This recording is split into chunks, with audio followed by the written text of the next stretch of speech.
మాజీ మంత్రి జీవన్ రెడ్డి వ్యవహారంపై మంత్రి అడ్లూరి లక్ష్మణ్ తీవ్ర అసహనం వ్యక్తం చేశారు. జగిత్యాల జిల్లా కేంద్రంలోని పార్టీ కార్యాలయంలో ఎమ్మెల్యే సంజయ్ తో కలిసి ఆయన మాట్లాడారు. ఈ సందర్భంగా మాజీ మంత్రుడు కేటీఆర్, హరీష్ రావులను ఉద్దేశించి సూటిగా ప్రశ్నించారు.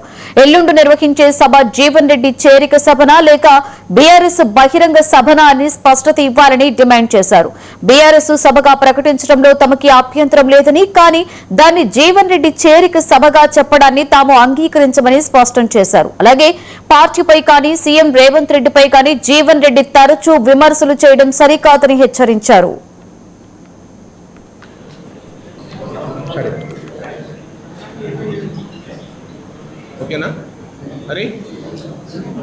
రేపు కాక ఎల్లుండి బీఆర్ఎస్ పార్టీ సభ, ఎన్నో సంవత్సరాలు కాంగ్రెస్ పార్టీ నుంచి పనిచేసినటువంటి పెద్దలు జీవన్ రెడ్డి గారి చేరిక. నేను ఎక్కువ మాట్లాడేటప్పుడు సూటిగా మీ నుంచి టీఆర్ఎస్ పార్టీ వర్కింగ్ ప్రెసిడెంట్ మాజీ మంత్రి కేటీఆర్ ను, ఈ రోజు వస్తున్నటువంటి మాజీ మంత్రి హరీష్ రావును, టీఆర్ఎస్ పార్టీ నాయకత్వం మొత్తం బీఆర్ఎస్ నాయకత్వాన్ని అడుగుతున్నాం.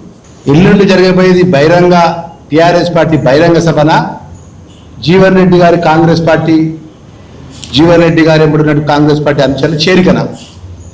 యావత్ తెలంగాణ ప్రజలకు చెప్పాలి. ప్రజాస్వామ్యం లోపల ప్రజలతో ఎన్నుకోబడ్డ పార్టీ ఒకటి, ప్రతిపక్ష పార్టీ వాళ్ళు ఉన్నారు. వారు బహిరంగ సభ పెట్టుకోగా మాకు ఎలాంటి అభ్యంతరాలు లేవు. 33 జిల్లాలకు సంబంధించిన 119 సెగ్మెంట్ల టీఆర్ఎస్ బీఆర్ఎస్ నాయకత్వం కూడా సభ పెట్టుకోండి, మాకు అభ్యంతరం లేదు. 2.5 సంవత్సరాల లోపల మేము చేసినటువంటి మంచి పని చెప్పండి, మేము చేయలేనటువంటి వేరే పని కూడా చెప్పండి, విమర్శించండి. అధికారంలో ఉన్నాం, ప్రతి మాటకు ప్రతి అంశానికి జవాబు చెప్పడానికి సిద్ధంగా ఉన్నాం.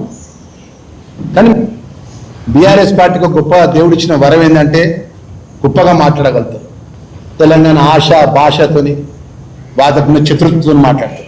మేము ఏమంటున్నాం అంటే ప్రజలతో ఎన్నుకోబడ్డ ఒక శాసనసభ్యుడిగా రాష్ట్ర ప్రభుత్వం మంత్రిగా నేను చేసేది ఏంటంటే, మీరు బహిరంగ సభ బీఆర్ఎస్ బహిరంగ సభగా ప్రకటించండి, మీరు సభ చేసుకోండి. ఈరోజు మీరు పెట్టే సభ లోపల ఉన్నటువంటి కెపాసిటీ 12 నుంచి 13 వేల ప్రజలు వచ్చేటువంటి నిలబడేటువంటి కెపాసిటీ ఆ మైదానంలో మీరు సభ చేసుకుంటారు. కానీ ఆ సభగా అట్లా ప్రకటించి మీరు మీటింగ్ చేసుకోండి.